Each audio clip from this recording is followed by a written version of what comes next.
Journal de bord de la nacelle de confinement 1703, 15 712 jours avant le premier contact. Il est temps aujourd'hui de faire les comptes. Je veux pas spécialement vous embêter avec ça, mais c'est pas super folichon.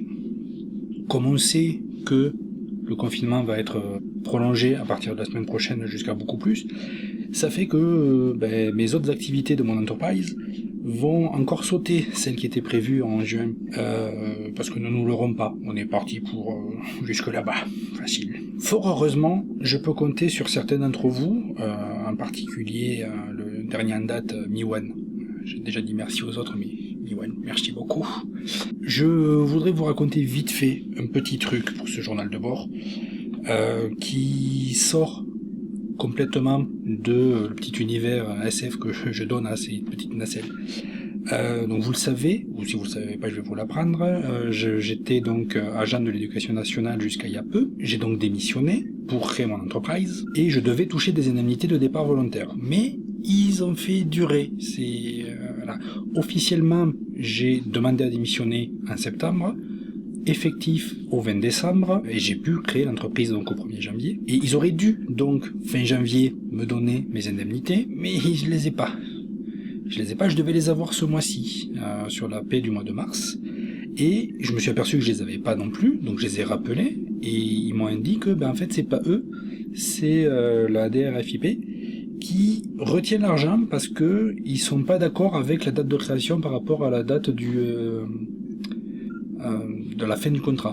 Le peu d'argent que je suis censé avoir, qui était censé me faire vivre depuis janvier, il est encore pas là, peut-être en avril. Peut-être en mai, peut-être en juin. Tôt ou tard, je l'aurai, mais voilà, ça manque un peu beaucoup. Petit bonus, le rectorat me fait réclamer par la DRFIP quelque chose comme 1200 €. Déjà, c'est pas vrai. En réel, c'est 960 €. Je vous passe les détails, mais pour faire simple, ils me réclament 1200, je leur dois en réel 860, mais eux me doivent 3006. Mais il faudrait que je paye d'abord, avec de l'argent que je n'ai pas, pour qu'ils me donnent après les... C'est bordel. C'est foutage de gueule un petit peu, c'est pour ça que, voilà, quand j'ai reçu les mails, ça m'a un petit peu... et je vais en parler là pour cathartiser la chose, on va dire.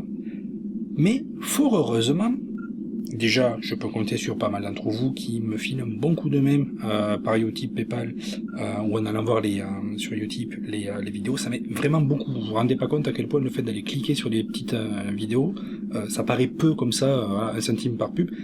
Si vous êtes nombreux à le faire, c'est énorme en vrai, ça m'aide beaucoup. Merci beaucoup à ceux qui le font. Mais fort heureusement, et c'est là que je reboucle avec mes capsules de confinement, j'ai reçu un autre mail où une certaine Geneviève, 61 ans, qui vit présentement entre la frontière italienne et française, se trouve être quelqu'un qui est touché par le virus Covid-19. Et elle est malade aujourd'hui, et elle pense qu'elle ne finira pas la semaine. D'ici 9-12 jours, c'est fini pour elle. Elle est veuve, sans enfant, son mari est mort le mois dernier du Covid aussi. Et il se trouve qu'elle a une somme d'argent de 670 000 €. Elle se propose de me les offrir. Il faut que je la contacte rapidement pour respecter le confinement, ça se fera par internet, tout ça. Donc voilà.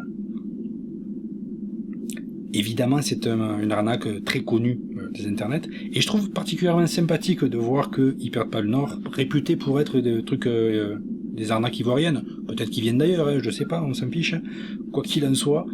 Voilà, ça m'avait fait penser à le Mongout, justement, de Mosinor, que vous connaissez peut-être, si vous connaissez pas, regardez. On peut penser beaucoup de choses de Mosinor, ça reste quand même que ce qu'il fait est globalement assez marrant, pas tout, il y a des trucs des fois, mais bon, bref, on n'est pas politiquement d'accord avec tout le monde. Quoi qu'il en soit, j'ai envie de vous faire une proposition par rapport à ça. Est-ce que je réponds? Est-ce qu'on joue avec le monsieur ou la madame qui se cache derrière Geneviève? Est-ce que je transforme cette capsule de confinement ou pas? Dites-moi dans les commentaires ce que vous en pensez. Sur ce, je vous laisse, je vais faire mon Végarou terminé, mettre l'écran et petite flemme derrière où je vous fais une autre proposition.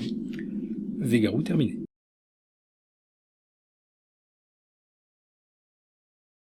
Et la petite proposition, elle est très simple. Je vais mettre sur Utip une boutique en ligne pour faire des trucs. Voilà, j'ai des idées. Si vous avez des idées, des envies de choses de mon univers que vous aimeriez acheter, dites-le moi, que je le mette justement en œuvre, si c'est le juge pertinent. Mais entre autres choses, vous êtes plusieurs à m'avoir parlé d'un livre de recettes. Vous aimeriez que je fasse un livre de recettes. Eh bien, soit, je vais faire un livre de recettes. Mais comme pour ceux qui connaissent la chaîne d'il y a longtemps, je fais des recettes de cuisine qui ont un lien scénaristique avec les épisodes que je faisais.